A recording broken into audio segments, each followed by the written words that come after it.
Bonjour Elisabeth Noir. Bonjour Nicolas. Ce sera l'événement institutionnel de la semaine. Le Congrès examinera le budget de la Nouvelle-Calédonie mercredi et jeudi. Et pour en parler, vous recevez Yannick Slamette. Oui, notre invité du matin, c'est Yannick Slamette, membre du gouvernement en charge notamment du budget et des finances, mais aussi de la santé et des comptes sociaux. Bonjour. Bonjour. Merci d'avoir accepté notre invitation alors que votre agenda est pour le moins chargé. Alors on va parler effectivement de ce projet de budget primitif 2023. C'est le gros dossier du moment. Vous l'avez fait adopter par le gouvernement. On y reviendra. Mais comment est-ce que vous avez réussi à le boucler? Ça paraissait déjà presque mission impossible. Oui, c'était mission impossible. Moi-même, hein, n'y croyais pas. Il y a simplement eu le petit coup de pouce un petit peu inattendu. C'est le bonus fiscal.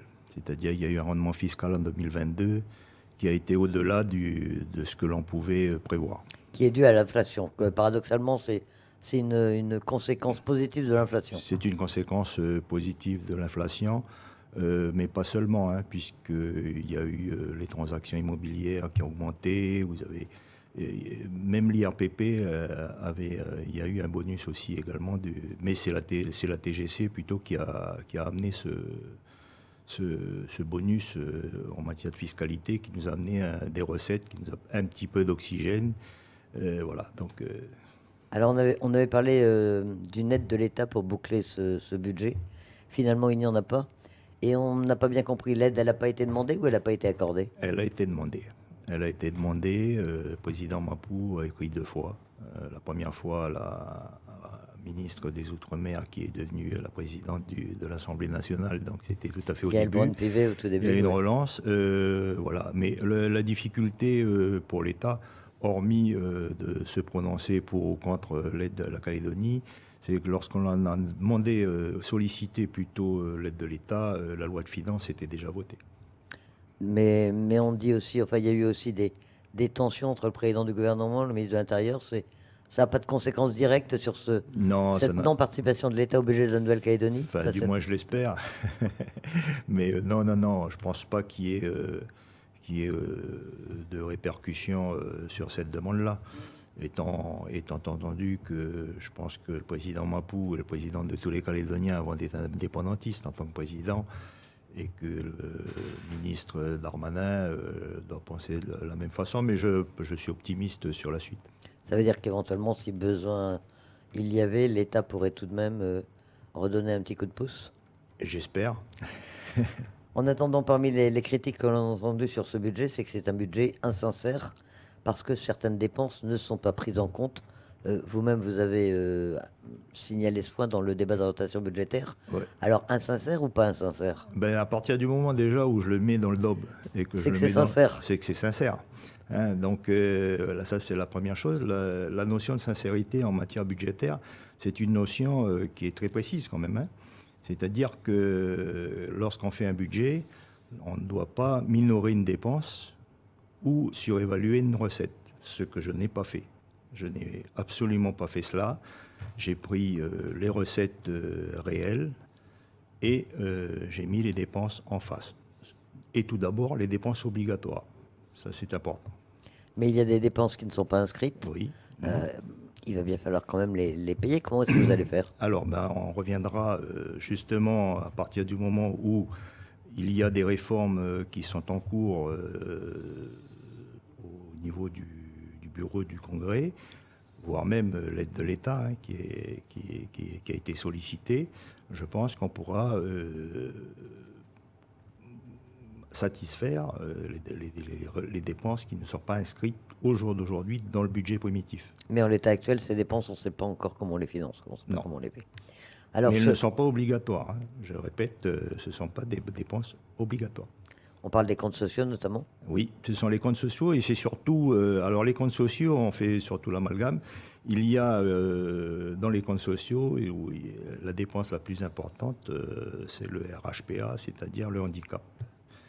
Et c'est une partie du financement de ce RHPA qui n'est pas financé. En tous les cas, ce que j'ai dit à mon collègue Thierry Santa, Qui est en charge il du le secteur du sait, handicap. il est en charge du secteur du handicap. On arrivera au mois d'octobre-novembre. Et là, il nous manquera un morceau. Donc c'est bien à ce stade-là. Mais en tous les cas, au jour d'aujourd'hui, le RHPA peut être financé jusqu'au mois d'octobre-novembre. Donc on a encore le temps de voir venir. Toujours est-il que lors de son examen par le gouvernement, le budget n'a pas été approuvé par les non-indépendantistes. Il a été adopté par 6 voix contre 5. Vous le regrettez? Parce que c'est pas une belle image de collégialité, quoi. Alors, c'est pas une belle image de collégialité. Je vais même dire aussi, je suis un petit peu découragé là-dessus. C'est que lorsque j'entends dans les débats, quand on dit que ce budget-là, il satisfait tout le monde, et qu'à la fin, il n'est pas voté par les non-indépendantistes, sur la base surtout d'un débat qui n'était pas intégré dans le budget. C'était, à ce moment-là, c'était l'OIAM. C'était la réforme sur le financement du RAM. Voilà, Et justement, les non-indépendantistes mettent en cause le fait que le gouvernement ne se soit pas réemparé de cette réforme controversée et n'ait pas lui-même traité cette question qui lui revient de droit. D'ailleurs, vous-même, vous étiez partisan que le gouvernement s'en saisisse. Alors, il s'est passé quoi? J'ai dit que j'étais partisan. J'ai dit surtout que lors de la commission de la santé, que j'étais prêt à travailler sur un plan global de la santé. C'est de ça qu'on parle. Et je l'ai dit que cette réforme pouvait se faire sous l'égide du gouvernement. Ça, c'est la première chose. Il faut savoir, c'est extrêmement difficile lorsqu'il y a un groupe ou un élu qui dépose un projet de loi de pays, une proposition de loi de pays sur le bureau du Congrès. C'est difficile pour le gouvernement de le reprendre, voire de faire un projet concurrent, quoi. Je veux dire, c'est extrêmement compliqué. Donc, on a laissé faire. Le gouvernement a dit, on va voir. Personnellement, moi, je n'ai pas participé aux réunions de travail avec l'éveil océanien, mais techniquement, les services ont apporté toutes les données. Mais sur l'opportunité de la réforme, c'est seul l'éveil océanien qui en a pris la responsabilité de la mener. Mais vous êtes en charge des comptes sociaux au gouvernement? Oui. Donc, est-ce que cette réforme vous paraît... est-ce que vous l'approuvez? Est-ce qu'il y a des bonnes... Est-ce que c'est une bonne piste ou est-ce que vous estimez qu'elle est insuffisante ou qu'il faut tout remettre à plat? Alors, je vais m'engager personnellement parce que, vous savez, dans la proposition de l'éveil océanien, il y a deux parties. Il y a le financement du RIAM et il y a le remboursement de la dette. Ouais, je dis sur le remboursement du RIAM, pourquoi pas? Parce qu'il fallait bien qu'il y ait quelqu'un qui le fasse. Sur le financement du RIAM. Sur le financement du RIAM. Pourquoi? Parce que dès le départ, en 2002, il y avait, à la naissance du RIAM, il y avait déjà 600 millions de déficit. Et on n'a rien fait depuis. Donc il a pris le taureau par les cornes, ils l'ont fait. Ils ont au moins essayé de le faire. Maintenant, de là à dire que c'est la solution finale pour le financement du RIAM, je ne suis pas certain. Moi, je pense que d'abord, il faut travailler, d'abord ou concomitamment, travailler sur la santé, la politique de la santé en général, globalement, et à l'intérieur, il y a le financement. Alors pourquoi je dis ça? Parce que la santé en Calédonie, elle a un coût. Et il s'agit de savoir aujourd'hui à quel niveau les Calédoniens veulent être soignés, ou à quel niveau la Calédonie a les moyens de soigner sa population. La commission spéciale sur le RIAM qui est en train d'être, qui doit être mise en place, qui avait été décidée par l'accord signé entre le président du Congrès, l'éveil océanien et les organisations patronales et consulaires, cette commission spéciale, elle va permettre de remettre peut-être les choses à plat ou est-ce que vous n'y croyez pas trop? Est-ce qu'elle va uniquement étudier la proposition qui est sur la table? Mais j'y crois, moi. J'y crois parce que c'est l'occasion de réformer la santé dans sa globalité pour justement ne plus revenir à ce financement du RIAM. Alors, parmi les reproches que font également les élus non indépendantistes, les membres non indépendantistes du gouvernement à votre projet de budget, c'est l'absence de mesures de relance économique. Ils vous reprochent de ne pas venir en aide aux Calédoniens qui font face à l'inflation? Ouais, alors bon, je vais dire, quand on n'a pas les moyens, faire la relance, hein, je vais dire, c'est comme si avoir un lance-pierre et pas les cailloux, quoi. Donc, mais c'est vrai que on essaye autant que possible. On a tenu à tout prix à avoir un budget d'investissement à 7 milliards, tout en tenant compte que la Nouvelle-Calédonie n'est pas le seul qui a un budget d'investissement. Il y a les provinces et il y a également les communes. Alors tout de même, dans leur position, les membres loyalistes et rassemblements ont salué votre travail comme membres en charge du secteur, ils écrivent que vous subissez l'attitude de votre majorité. C'est sympa de vous dire ça ou au contraire ça vous embarrasse par rapport aux élus de votre majorité? Non, pas du tout. Moi, ça ne m'embarrasse pas. D'ailleurs, j'ai pas eu de reproche de mon côté. Mais ça prouve que on peut travailler. Au gouvernement, on peut travailler. Le travail en lui-même, il peut se faire. On a travaillé ensemble. Et après, c'est simplement à partir du moment où il faut se prononcer. On est 11 membres, on est tous d'accord, on s'entend bien. Mais malheureusement, il y a la population dehors qui nous regarde. Et alors, comment ça va se passer le débat maintenant au Congrès? Moi, je suis optimiste. Hein.